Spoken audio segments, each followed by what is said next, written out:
hablamos y comemos al mismo tiempo. Entonces, ¿qué es lo que ocurre? No sabe qué hacer en ese momento nuestro encéfalo inferior y el encéfalo superior, ¿no? Se contradice y entonces aquí al mismo tiempo está entrando aire para poder hablar y está entrando comida. Entonces ocurre a veces que no baja la epiglotis y hacia la tráquea y por eso es que empezamos a toser para sacar eso, ¿verdad? Entonces, cuando comemos no hablamos. Esa es la regla principal.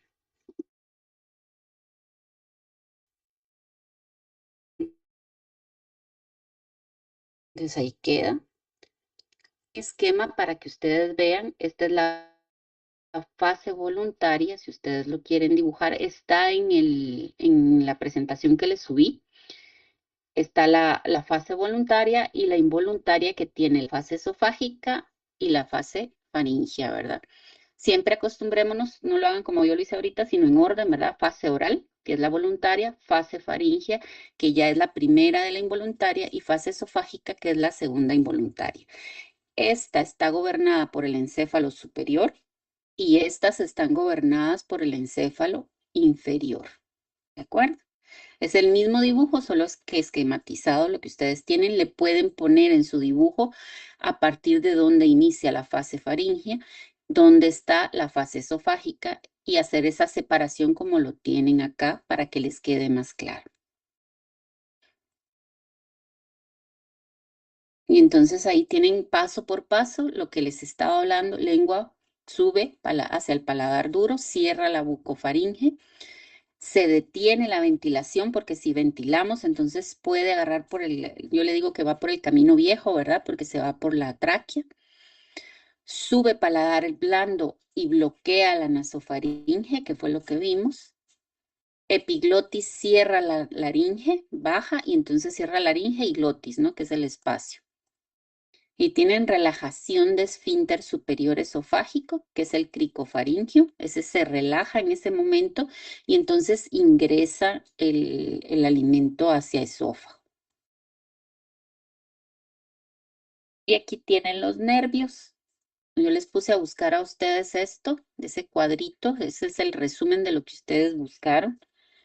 Y tienen entonces los nervios que van a participar.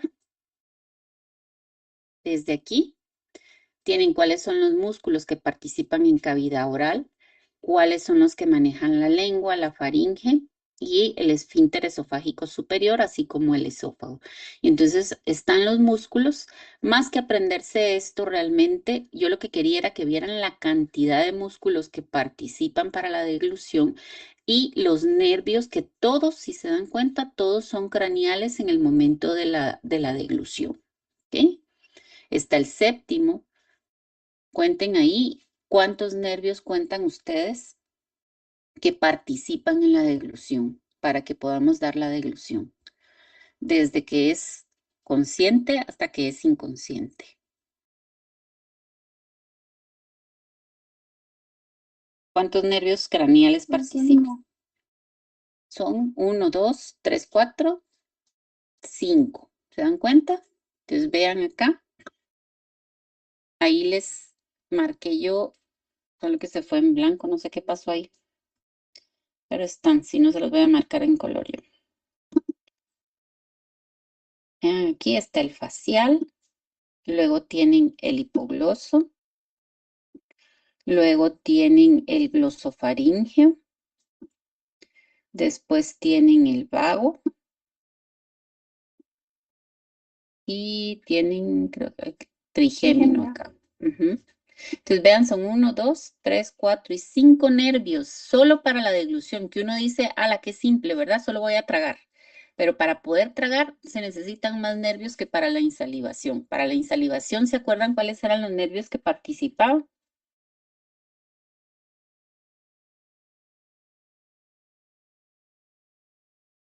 Tienen por ahí. El y el facial. Y el facial, exactamente, Isabel. Esos dos nervios eran los que participaban. Acá necesito otros 3 más. Entonces, ¿se dan cuenta? Solo lo único que necesito que se den cuenta, ¿qué tipo de tejido es el que están controlando estos 5 nervios acá? A diferencia de la insalivación. ¿Cuál va a ser el tejido que van a controlar? ¿Qué tipo de tejido son todos estos músculos? Esquelético. Estriado esquelético, exactamente. Entonces, se dan cuenta aquí que lo que va a cambiar a la hora de manejar la parte involuntaria es que ya no vamos a hablar del sistema nervioso autónomo. Aquí estamos hablando que la porción periférica que va a inervar esos nervios, esas neuronas que llevan respuesta desde el encéfalo inferior, son de tipo periférico somático, o sea, son nervios que llevan neuronas somáticas, neuronas motoras inferiores somáticas. Entonces, si se dan cuenta, el glosofaringeo y el facial, en la parte motora inferior, la que lleva la respuesta, tienen tanto neuronas periféricas del sistema nervioso autónomo como neuronas motoras inferiores del somático, porque inervan también músculo estriado. Entonces, son un montón de caminitos que tienen ese paquete de nervio, ¿verdad? Tiene las que llevan a las glándulas salivales como las que llevan al músculo para que pueda darse la deglución. Eso es para que se den cuenta que un nervio, además de ser mixto en el sentido de que puede tener sensitivas y puede tener motoras, en el caso de los craneales tenemos que puede tener hacia las vísceras y hacia músculo estriado. ¿Ok? No sé si me di a entender o si alguien tiene duda ahí.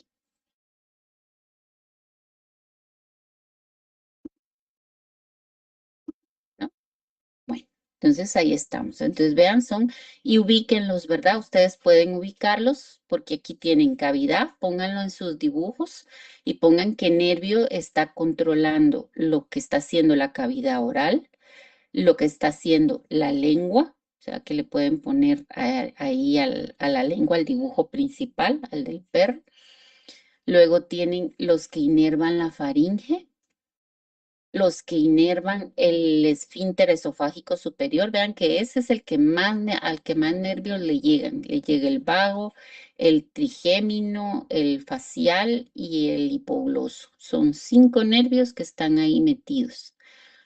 Y el esófago como tal, ya cuando entramos al tubo como tal, ya solo es el nervio vago el que va a estar inervando. ¿Ok? Entonces ubican sus nervios, es parte de lo que tienen que colocar ahí. Y tienen la imagen ahí.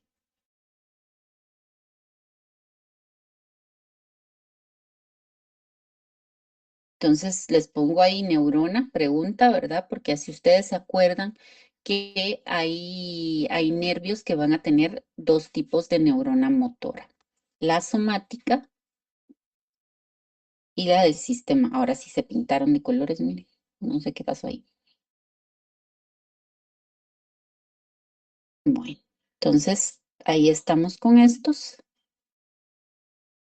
Ahí tienen la imagen grande, la tienen en la presentación.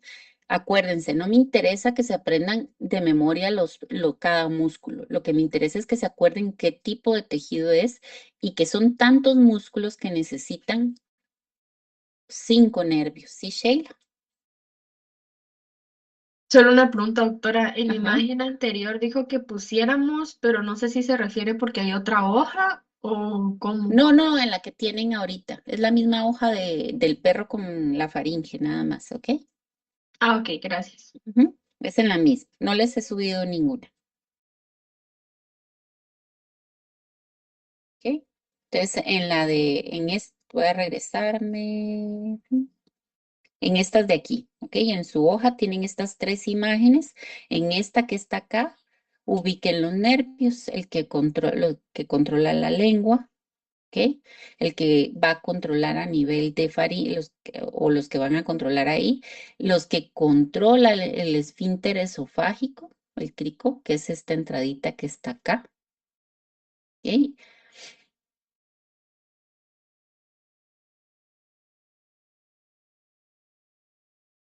Todo eso lo va a hacer ahí. Y ahí no nos mencionan los que controlan la epiglotis, que hay otros 2 músculos, pero son los mismos nervios que van a estar trabajando a ese nivel, ¿ok? Solo es para que se den cuenta de cuán importante es esa deglución, a pesar de que nosotros lo vemos tan simple, ¿verdad? Que estamos tragando y la importancia que va a tener en un animal cuando tiene, sobre todo estos bulldog francés padecen mucho de esos tumores a nivel de la salida de los nervios y todo lo que, todas las funciones que van a perder al momento de que se dé un tumor ahí. Quiere decir que eso no es compatible con la vida, porque al final, si no controlan bien la deglución, ¿en qué puede parar ese animalito? No solo no va a digerir, sino qué otro problema puede tener al momento de que no controle todo esos músculos de la deglución.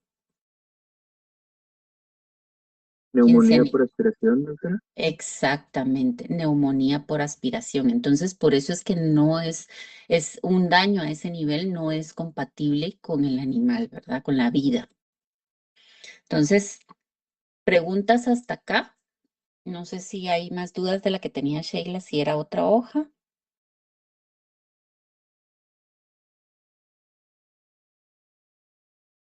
No, doctora, está claro. ¿No? ¿Todo está claro? Bueno, entonces vamos con una pregunta para cerrar ya todo lo que es cavidad oral. ¿Por qué pueden fallar las funciones de cavidad bucal, prensión, masticación, insalivación y deglución? ¿Cuáles son lo que han visto con la doctora Hazel y con el doctor Paniagua que pueden provocar que fallen mis funciones fisiológicas para que se dé esto y que han visto conmigo? La doctora les da más lesiones y yo les doy las pérdidas de funcionamiento.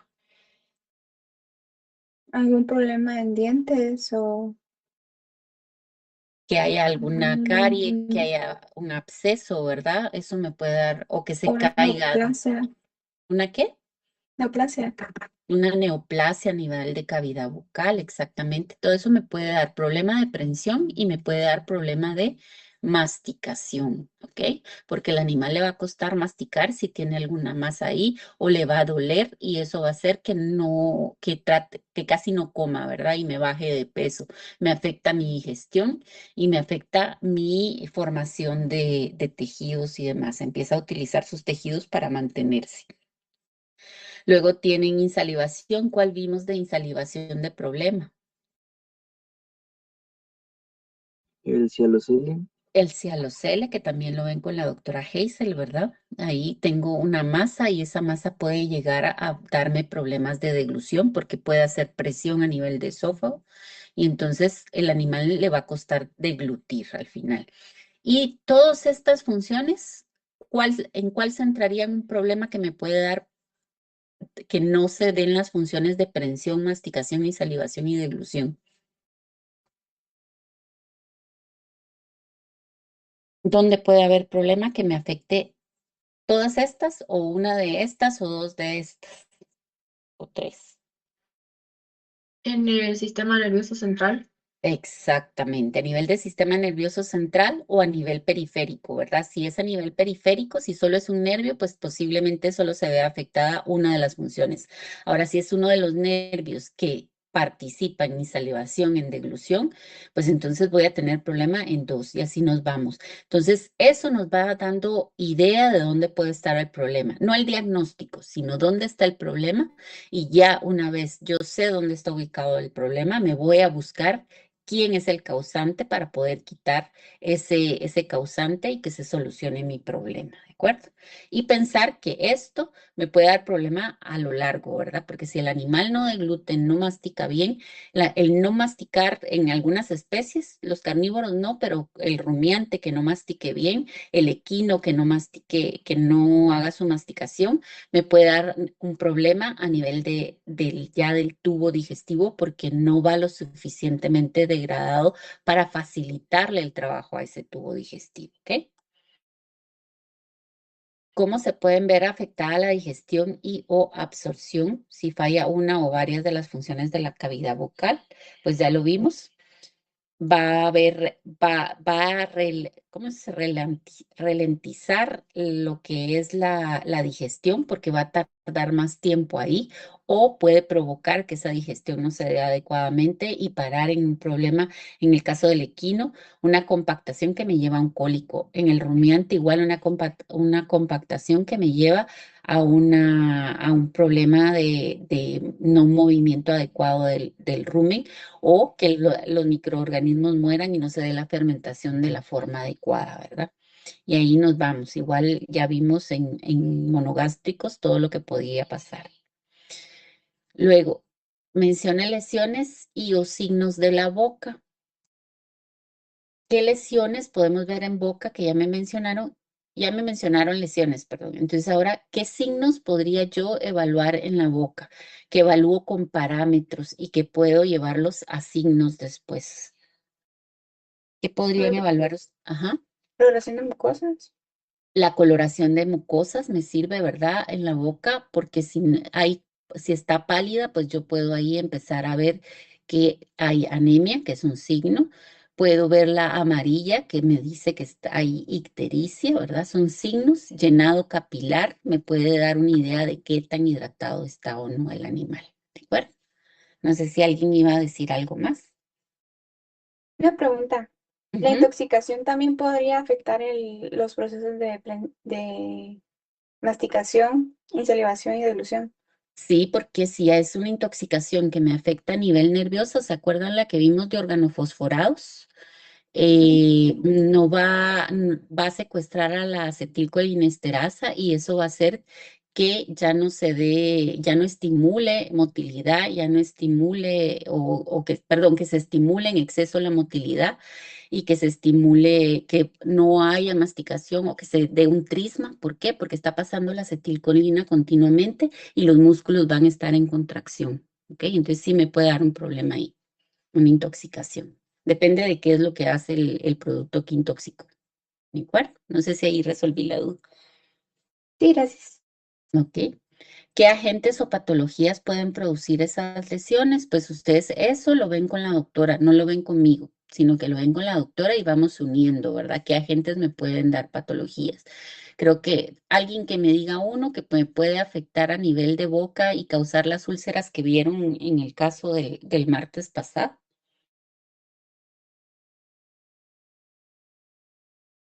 ¿De qué se acuerdan ahí? ¿Qué agentes les habló la doctora que podían dar problemas a nivel de cavidad bucal? O el doctor Paniagua, cualquiera de los dos. No sé con quién la lleva. ¿Nadie se anima?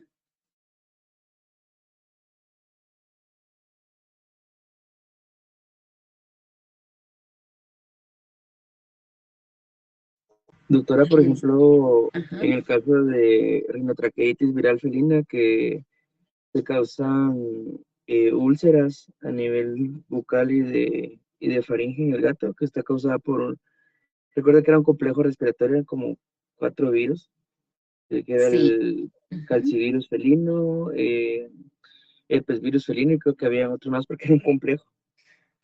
En gatos casi que todo me da úlceras en la boca, ¿verdad? Pero sí, virales, hay virales que me causan, como las que acaba de decir Erickson, ¿verdad? Que la rinotraqueitis felina. Y hay otros más que en el caso del gato me van a dar al final úlceras en la boca, aunque el gato casi que por todo forma úlceras en boca, no necesariamente tiene que ser viral, pero uno de los agentes que me da eso son virales. Puede ser bacteriano también si hay algún tipo de infección, ¿verdad? Puede ser renal, que me dé úlceras en la boca, y eso sí lo vemos en perro y en gato. Me imagino que en bovinos y cerdos también lo hay. Yo eso no lo manejo muy bien, pero sí tiene que haber también agentes virales que me dan problemas a nivel de boca. ¿De acuerdo? Entonces eso es para que ustedes vayan relacionando que hay agentes que me van a causar daños a nivel del órgano efector, que es la boca, ¿verdad? La cavidad, en cavidad bucal, músculo, glándulas salivales, en la mucosa, etcétera. ¿Ok? Y entonces ahí cerramos todo lo que es la función de la cavidad oral, ¿de acuerdo? Y nos pasamos a esófago. que el esófago prácticamente también su función primordial es terminar la deglución, ¿no? Es la fase 3 de la deglución, que es involuntaria, esa es una de las funciones.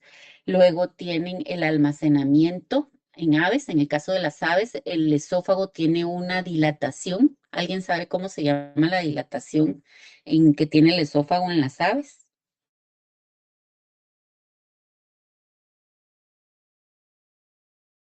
Puch. Es el Buche. buche. Exactamente, el buche. No todas las aves lo tienen, pero la mayoría, las que no lo tienen, principalmente son todas las familias de las lechuzas y de los tecolotes, que son nocturnos. Esos no tienen buche. De ahí el resto sí tiene buche, sobre todo cuando son granívoras, porque ahí van a almacenar. Y luego tienen que el esófago es muy importante a la hora de la regurgitación en rumiantes, ¿ok? ¿Por qué? Porque tiene el peristaltismo es para llevarlo al estómago y el antiperistaltismo para llevarlo de regreso. Eso, los que fueron con nosotros el fin de semana pasado, vieron cómo se daba la regurgitación en los rumiantes, vimos ese paso. Les voy a poner un video para los que no lo han visto y los que se van a ir mañana con nosotros vamos a poner ojo en ese movimiento, porque es bien interesante. A veces no somos muy observadores, pero cuando ponemos atención, vemos qué importante es ese movimiento. ¿Ok? Entonces, ¿cuál es la anatomía del esófago? Tenemos que repasar eso. Lo que es esófago, ¿verdad? Vamos a ver que tiene el esfínter superior, tiene el cuerpo y tiene el esfínter inferior, que es el cardias. Entonces, el cricofaringio es el superior, el cardias es el inferior y el cuerpo del esófago. ¿Ok? Acá les voy a poner un video para que ustedes vean cómo se mueve ese alimento en el esófago. Me voy a salir de acá y me voy para, encontramos acá. Voy a poner en grande. Esto se llama fluoroscopía, no sé si alguna vez la han visto. Y vean cómo va pasando el alimento hasta llegar al estómago y se va acumulando en el estómago. Vamos viendo cómo se va acumulando. Entonces vean la fuerza que hace. Todo eso es movimiento del esófago y se llama peristaltismo. Vean aquí se empieza a acumular en el estómago.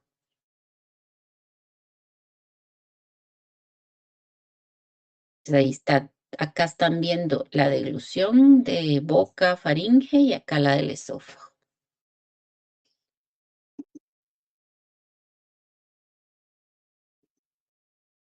No sé si alguna vez habían visto fluoroscopía, pero eso es algo bien interesante. Lo hacen mucho en humanos, es poco lo que hacen en animales acá en Guate. En Estados Unidos, pues se tienen los recursos, ¿verdad? Acá nunca no he visto una clínica que tenga ese tipo de equipo. Así que tienen trabajo ustedes para especializarse en eso y traerla, ¿verdad? Entonces, ahí tienen el movimiento que hace. Se dice que la fuerza del esófago es tan grande que aún poniéndonos nosotros, en el caso de los humanos, en el perro, pues sería pararlo en cuatro patas, poniendo el esófago hacia abajo, pero es tan fuerte que puede, aún estando de cabeza, empujar el alimento hacia el estómago. Entonces, la fuerza que hace el esófago para empujar el alimento hacia abajo es importantísima, ¿de acuerdo? Entonces, ¿qué es lo que hace? La comida ya convertida en bolo alimenticio, lo que hace es seguir el camino del tubo músculo, es un tubo músculo membranoso, ¿ok? Está formado de músculo. Vamos a ver que a diferencia del esófago, del resto del tubo, es que es un músculo estriado, excepto en caballos, primates y gatos. O sea, todas las especies tienen su esófago, es de músculo estriado, igual que los músculos que tenemos en la boca, ¿verdad? Excepto en caballo, primate y gato, ¿Por qué? Porque la mitad del esófago va a ser estriado y la mitad ya empieza a ser músculo liso en estas tres especies. Es decir, que nosotros tenemos también mitad del esófago con músculo estriado y la mitad con músculo liso. ¿Sí? Ahí pueden hacer el dibujo en su hoja a la par en definición si quieren dibujarlo. Eso ya es, eso se los dejo a ustedes, ¿verdad? Y colocar para que no se les olvide que en el caso de caballos, primates y gatos, el esófago tiene dos tipos de tejido. La mitad superior o la mitad hacia craneal, si estamos hablando de cuadrúpedos, ¿verdad? Como el caballo y los gatos, es estriado, y la otra mitad que va hacia estómago, hacia caudal en los animales, en el caballo y en el gato, es músculo liso. ¿Ok? En los primates también se da lo mismo, solo que ahí hablamos superior e inferior, ¿verdad? Y entonces eso nos lleva a otra cosa. Las neuronas que van a llegar, en el caso de perro, bovino o lo que sea, ¿qué tipo de neurona motora inferior es? ¿Del sistema nervioso autónomo o del sistema nervioso somático?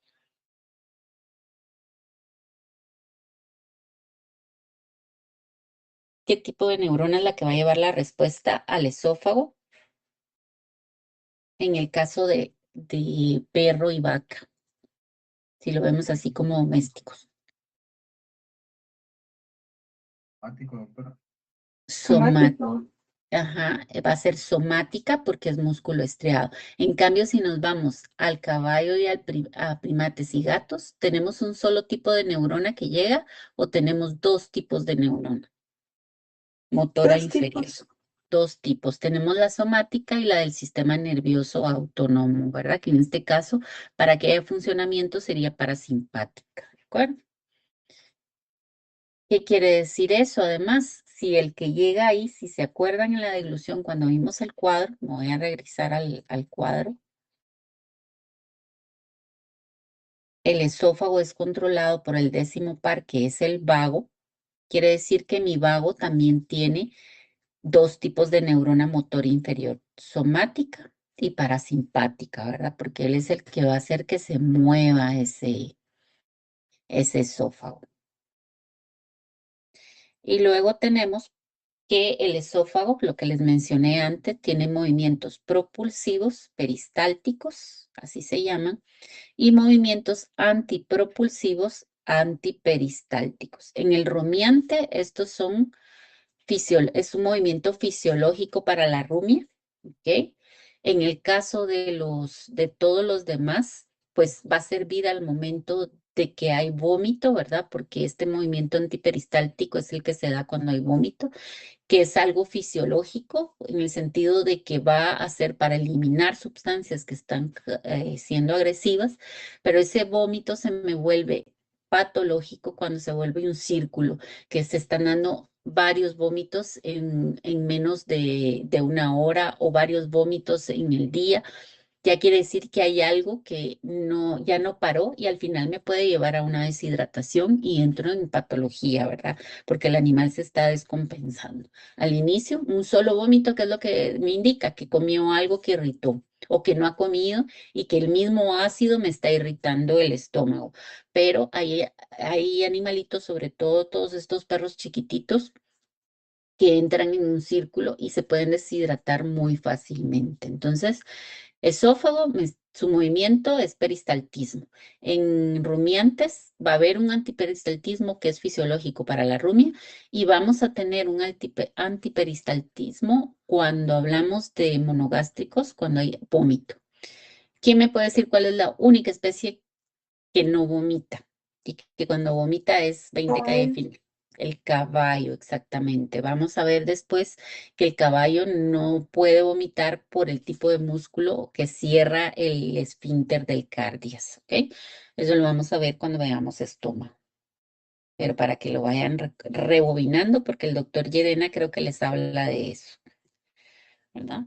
Y entonces aquí la regulación nerviosa, que era lo que les hablaba, es somática, la da el nervio vago, y parasimpática en aquellas, o sea, puede ser somática y parasimpática cuando estamos hablando de primates, gatos y caballos, ¿verdad? Ese nervio vago lleva tanto fibras sensitivas que van a decir qué está pasando en el tubo digestivo, en todos estos, y lleva fibras motoras inferiores de dos tipos, somática y parasimpática.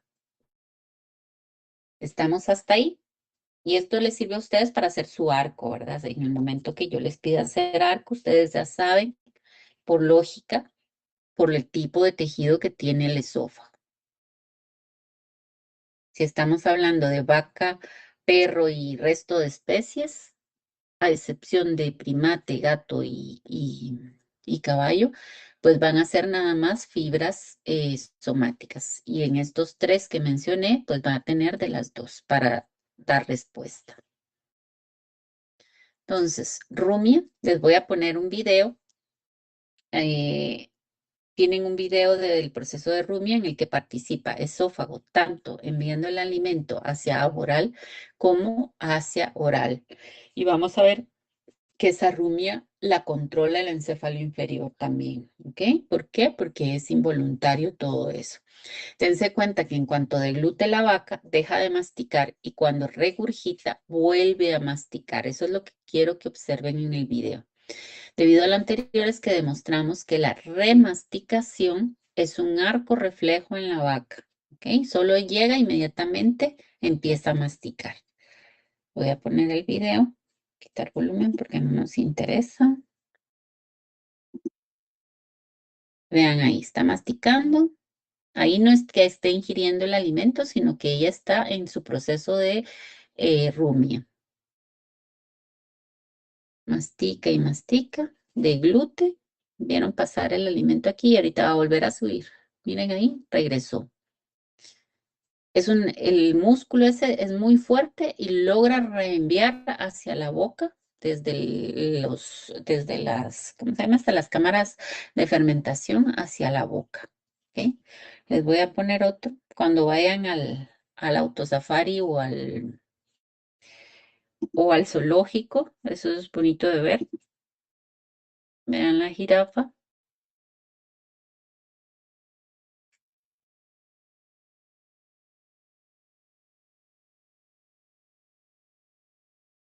Miren qué fuerza con la que empuja. Y aquí sí son por lo menos 1 metro de distancia desde el rumen, 1,5 metros hasta la boca. Vuelve y mastica.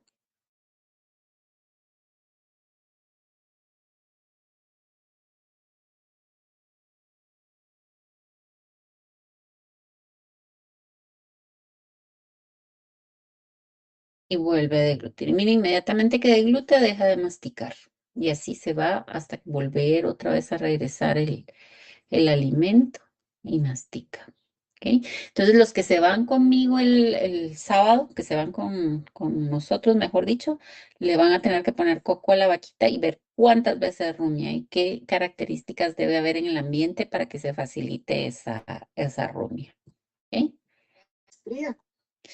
Y por último, la última de las funciones del esófago, que es en aves, esta parte era lo que les decía, que va a haber una dilatación y va a haber, ahí se va a almacenar el alimento, sobre todo en las granívoras y herbívoras. ¿Ok? Entonces, ¿por qué se da esta función en las aves? Si se acuerdan, me imagino que en algún momento les han dicho cuáles son las funciones del estómago en anatomía. Yo se las refresco y la vamos a ver ya cuando veamos estómago, vamos a ver bien esas funciones y cómo se da el funcionamiento del estómago para poder procesar el alimento. Pero en el caso de las aves, las tres funciones que tiene el estómago, que son de almacenamiento, porque por eso es que hay dilatación en esa cavidad, en el tubo gastrointestinal, ahí almacena, ahí le agrega enzimas, o sea que se da una digestión química y además se da movimiento, motilidad, que es una digestión mecánica. El estómago es quien va a romper el alimento, ese bolo alimenticio lo va a llevar a menos, ¿verdad? Mezclándolo con unas enzimas, con la motilidad, degradando más y almacena ahí. ¿Qué pasa con las aves? Las aves esa función la tienen dividida en 3 compartimentos: la molleja, el proventrículo y el buche. Entonces el alimento ingresa por la boca, se almacena en el buche, donde empiezan a actuar encima la amilasa salival de las aves. Luego lo pasa al proventrículo, donde se le agregan el resto de enzimas. Y la molleja es la responsable de moler. Entonces, las 3 funciones del estómago están divididas en las aves. ¿Alguien tenía duda? ¿No? Bueno, entonces acá es el buche el responsable del almacenamiento. Y ahí se va a dar una digestión química, no porque el buche segregue enzimas, sino porque vienen las enzimas desde las glándulas salivales de las aves. Porque que no tengan dientes no quiere decir que no tengan glándulas salivales. Si las tienen, segregan saliva y en esa va amilasa. Y aquí se va a dar la degradación. ¿Ok? ¿Quién va a controlar el funcionamiento de todo esto? Otra vez, ¿qué nervio va a ser el responsable? Nervio vago. El nervio vago, exactamente, Javier. ¿Ok? Entonces ahí el nervio vago va a ser el responsable y va a ser quien va a determinar, según se va llenando, va actuando la amilasa, pasarlo al proventrículo y de ahí a la molleja. ¿Ok? Y entonces aquí, en aves granívoras, la función va a ser almacenar, humedecer, porque llega la saliva, ablandar en ese buche. El buche no tiene mayor movimiento como tal para mecánico, pero sí para almacenar. Y ahí van a actuar las enzimas de la saliva. O sea que primero actúan enzimas para luego pasar hasta llegar a la molleja donde se va a dar la degradación mecánica. Y eso son todas las granívoras y herbívoras. ¿Ok? Luego tienen 2 palabras más que tienen que ver con el esófago, que es la leche de buche. No sé si alguien ha oído hablar de eso. Creo que ya lo buscaron ustedes, ese término. ¿Qué es la leche de buche? ¿Por qué le llaman leche?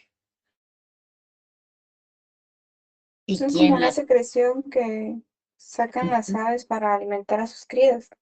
Exactamente, ¿ok? Es una secreción, por eso es que le dicen leche. No es leche, pero es una secreción como la leche y entonces eso se produce en el buche. Es en las palomas que lo vemos principalmente, esa leche de buche y es para alimentar a los pichones de las palomas, ¿de acuerdo?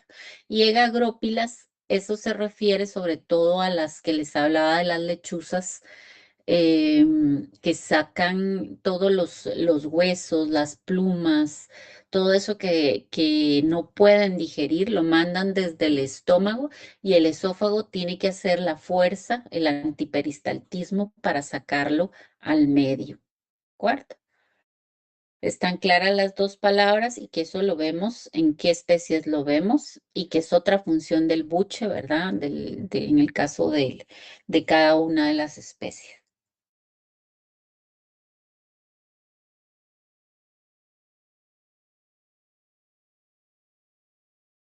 Entonces ahí quedaríamos. No sé si hay dudas hasta acá. Con esto terminamos la función de cavidad y del esófago. Y la otra semana la vamos a dedicar a ver lo que es ya los rumiantes. No me quise meter hoy porque preferí ahondar con lo que es el esófago, el movimiento, que ustedes se dieran cuenta de los nervios, repasar lo que es el arco reflejo. Y entonces el día lunes vamos a empezar con cámaras de fermentación.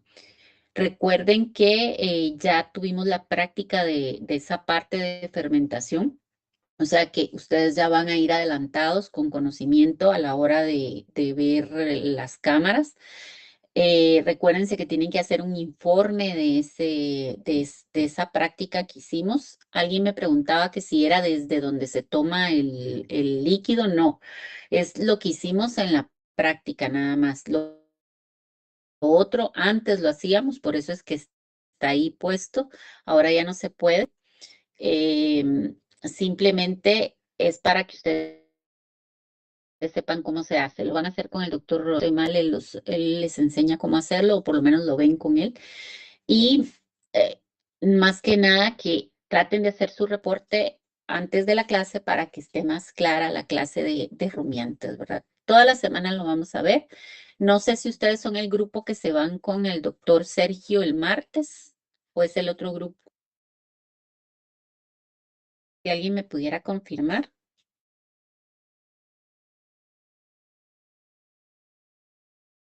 No saben ustedes si son ustedes o la otra sección los que se van. Me imagino que la otra sección porque no sabíamos. No saben ustedes nada. Bueno, entonces de plano que es la otra sección. Entonces es con la otra sección porque ustedes si no se van, reciben el martes. Si fueran ustedes los que se van, es el día martes, recibimos clase el jueves a la hora de la práctica de semiología. Pero creo que sí es la A la que se va. Ustedes son la B. Ustedes son la A y la B es la que se va. ¿Ok? Bueno, si no hay dudas hasta acá, les voy a abrir el espacio y me suben su hoja de que terminaron ahorita, ¿ok? Los veo entonces el día lunes y el día de mañana.